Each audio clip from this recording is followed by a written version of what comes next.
I can't tell you how many Canadians. I had an 80-year-old gentleman call me and say, I'm not sure if I'm going to be able to eat tomorrow because my account might be frozen because I gave $50 to the Convoy when it was legal. They're terrified out there.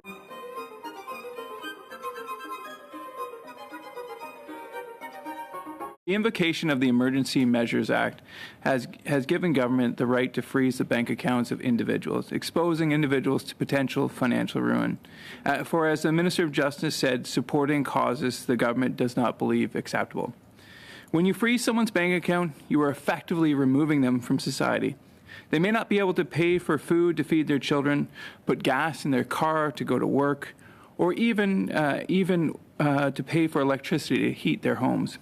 Pursuant to the Emergency Measures Order, financial institutions can effectively debank someone as a designated person. Under the Emergency Measures Regulations, a designated person is defined as anyone who has participated or supported an unlawful assembly.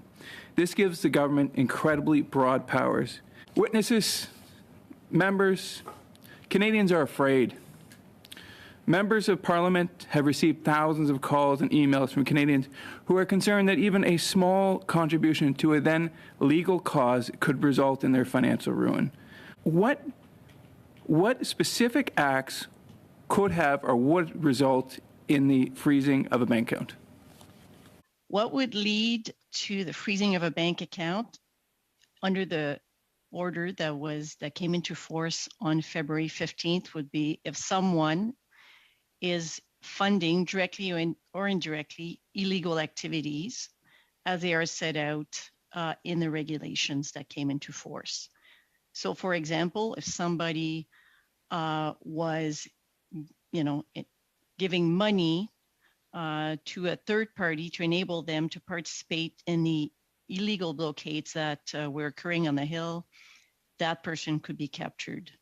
The process had two prongs. The first one was our colleagues in the RCMP had a list of individuals were shared with the financial institutions. So that's one way in which those individuals could be captured. The other one is if a financial institution using their algorithm found that there were any issues and further to verification found out that they were involved. Just to be clear, a financial contribution to either through a crowdsourced platform or directly could result in their bank account being frozen. Yes, could to the yes. So they didn't have to the extent. They didn't have to actively. They did not have to actively be involved in the protest. They didn't have to be here in Ottawa or at one of the blockades. No, not themselves. It could be indirectly.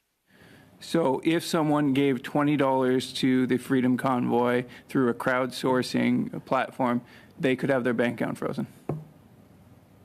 If that person gave the money after February 15th, it is possible, although very unlikely in view of the circumstances. And I say this because the banks, the financial institution relied heavily on the information that was provided by the RCMP, further to their own internal processes and verification.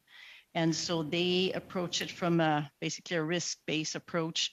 I would, although not impossible, that someone who gave $20 be captured and have their bank account frozen. I found that scenario, I think it would be in rare circumstances. But it is possible. It is possible. We saw reports of truckers leaving the convoy voluntarily after being warned by their insurance companies that their insurance may be suspended. Was this the intent of the program, and do you have any further information on the success of these measures? Certainly, the intent of the program was to certainly responsibilize and dissuade people from using money or their vehicle to participate in these illegal blockades. So you wouldn't know whether or not there was an influence of the fact that their insurance, they could lose their insurance, that had an impact on them actually leaving. I certainly think it did. A lot of these people that were involved, trucking is their livelihood. So to understand that your insurance could be suspended, I think would be an incentive to stop the illegal behaviors. The questions I have, I mean, I look at this nature, and I'm glad you brought up the charter on this, but the whole nature of actually expropriating or freezing somebody's bank account is effectively shutting them out of their ability to transact in society.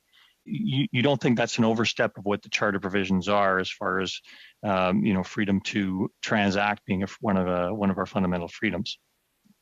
The measures have been tailored to limit the impact on the charter rights, no more than reasonably necessary to end the unlawful assembly.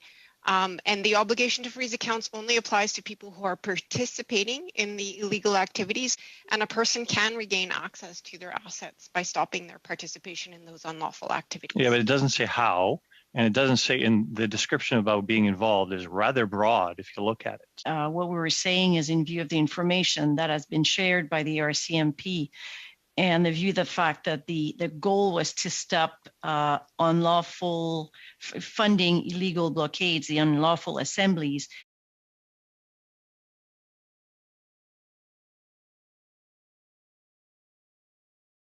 I think the goal was to ensure that people left on their own volition.